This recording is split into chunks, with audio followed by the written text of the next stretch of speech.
Chers élèves, bonjour tout le monde. Alors, on va faire d'abord un petit rappel sur les unités de mesure qu'on a déjà vues la dernière fois. Dans la séance 82, on a déjà vu les différentes unités de mesure. On a vu que le mètre, c'est une unité de mesure pour mesurer la longueur. Le gramme, c'est pour mesurer la masse, c'est-à-dire le poids. L'euro, c'est pour mesurer la durée. Et le litre, c'est pour mesurer la contenance des produits qui sont liquides, comme l'eau, les boissons, l'huile, les jus, etc. Et on a vu encore dans la séance 86 la relation entre le mètre et le kilomètre. On a dit que 1 kilomètre, c'est 1000 mètres. Alors, toujours pour convertir une longueur qui est en kilomètres en mètres, qu'est-ce qu'on doit faire? On doit ajouter 3 zéros. Par contre, si on veut convertir une longueur qui est en mètres en kilomètres, on doit enlever les 3 zéros. Parce que la relation entre le mètre et le kilomètre cette année, on ne va pas utiliser le tableau de conversion comme on a vu pour le mètre et les sous-multiples, le décimètre, le centimètre et le millimètre. Pour le kilomètre et le mètre, c'est juste pour convertir une longueur en mètres, on ajoute 3 zéros. Pour convertir une longueur qui est en mètres en kilomètres, on enlève 3 zéros. Les autres unités de longueur, vous allez les voir l'année prochaine, Inch'Allah, en C4. Ça, c'était un petit rappel en ce qui concerne les différentes unités de longueur qu'on a vues la dernière fois. Alors, aujourd'hui, on va passer à une nouvelle leçon, c'est mesurons les masses en grammes et en kilogrammes. On a dit la dernière fois, les masses, c'est-à-dire c'est le poids. Donc, il y a deux unités principales qu'on va voir cette année. C'est le gramme qui sert pour mesurer les objets légers. Alors, par exemple, donnez-moi un exemple. Il s'agit par exemple de la masse d'une plume, d'un crayon à papier, d'un morceau de sucre. Alors, un gramme égale la masse d'un trombone. Vous savez, un trombone, ça c'est un trombone. La masse d'un trombone, c'est 1 gramme. Vous voyez, il est très léger. Donc, c'est une unité. Donc, 1 gramme égale la masse d'un trombone. Alors que par contre, le kilogramme, c'est une unité pour mesurer la masse des objets qui sont lourds, comme les personnes, le poids d'un cartable, d'un encyclopédie, etc. La relation entre le kilogramme et le gramme est la suivante. C'est comme la relation entre le kilomètre et le mètre.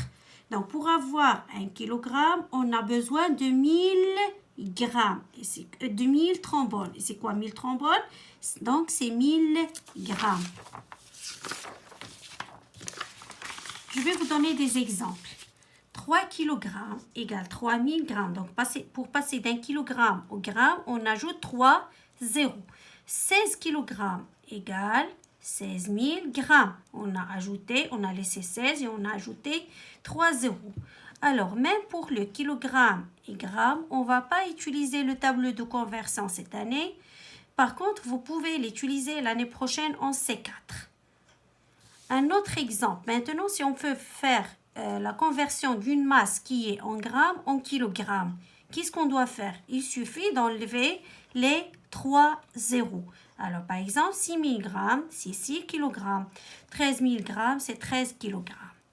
On va voir d'autres exemples. Convertir, par exemple, des masses en grammes. On a des masses parfois qui sont en kilogrammes et en grammes.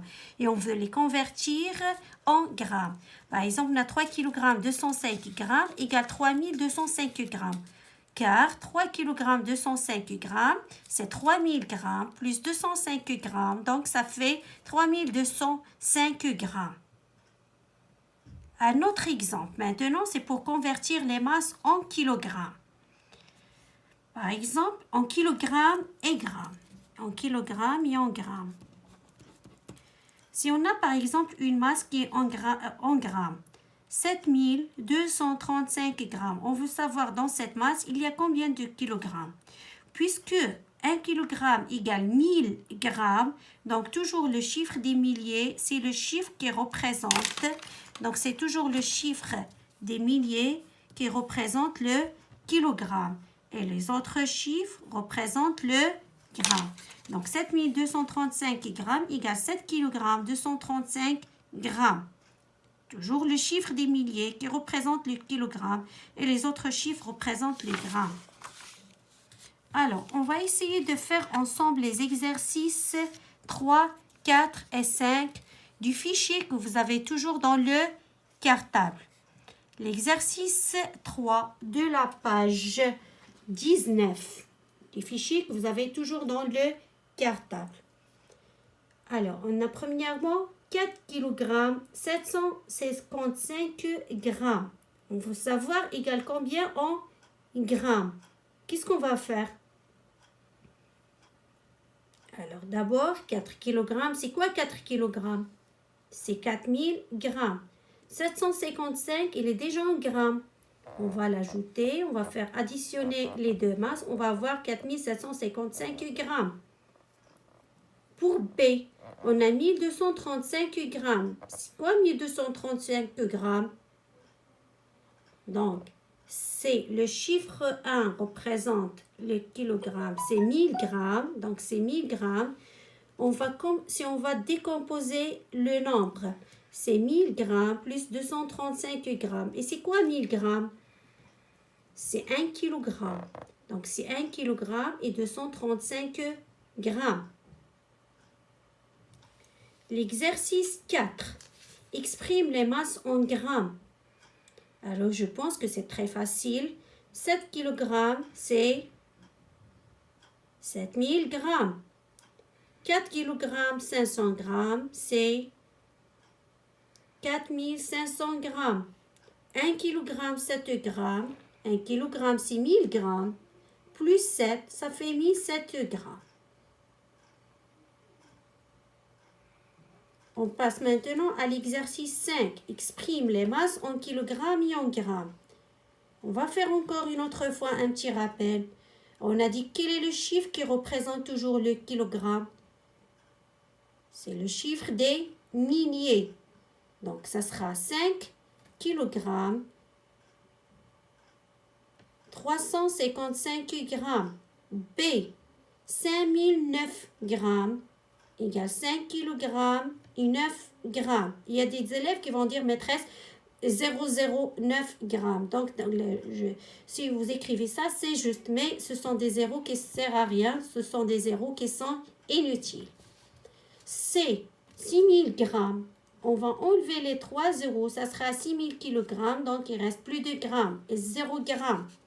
D, 2040 grammes. Le chiffre des milliers, c'est 2. Donc, 2 représente le kilogramme et 40 grammes. Il y a encore des élèves qui vont dire, maîtresse, 0,40 grammes.